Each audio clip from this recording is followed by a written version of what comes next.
let's get right down to it. Let's talk about it a little bit. Of course, when I went to this Pentecostal church, and when I went to the college, smoking was like, we don't even have to say that. Of course, you don't smoke. You can't get into heaven and smoke. Smoke is what you find down in hell. You want to smoke? There you go. You can smoke all you want down there. That was said. I'm nearly quoting. Okay. For those of you who've never been in a strict church like that, yeah, that's the way it is. Well, tell me exactly where in the scriptures it talks about that. Well, the body is the temple of the Holy Spirit, and we're supposed to honor and take care of this body. Agree. Holy. Absolutely. And if we're not good stewards, we're going to hell, right? Even if we're believers in Jesus Christ and confessed Him and following Him. You don't take care of your body, you're going to hell.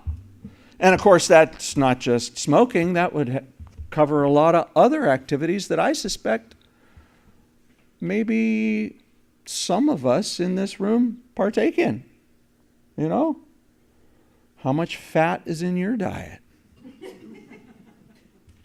I have a lot of fat in my diet right now because I'm on the keto diet. I'm supposed to eat as much fat as possible. I love it. The keto diet is a diet made for men. Right?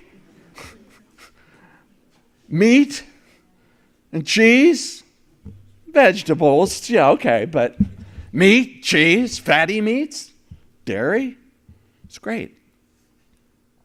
You see, we could come up with all sorts of things that we understand and we know about taking care of this temple in terms of exercise, in terms of diet, in terms of other behaviors that we could say, well, yeah, I know I should. I've been really meaning to and everything else. And if we put that in the context of spirituality in the same way that some would do in terms of smoking, we're all going straight to hell. Because there's not a one of us that are doing it exactly right. You see, we have to be very careful about understanding what is essential and what is non-essential. And then, in the non-essentials, dealing with how do we deal with that? How do you deal with a person who smokes? I find the cigarette butts in the front of the church, in the back of the church. And some of them are from people next door who come over. They like to sit during the summer, they like to take their break and sit on the little bench that's right in front of the church and eat their lunch. And some of them leave the residues of their lunch there in the thing. And I grumble when I see it there and then ask forgiveness from the Lord and ask the Lord to bless them and pick up the cigarette butts from there. And there are others that maybe that's from somebody who comes to church here.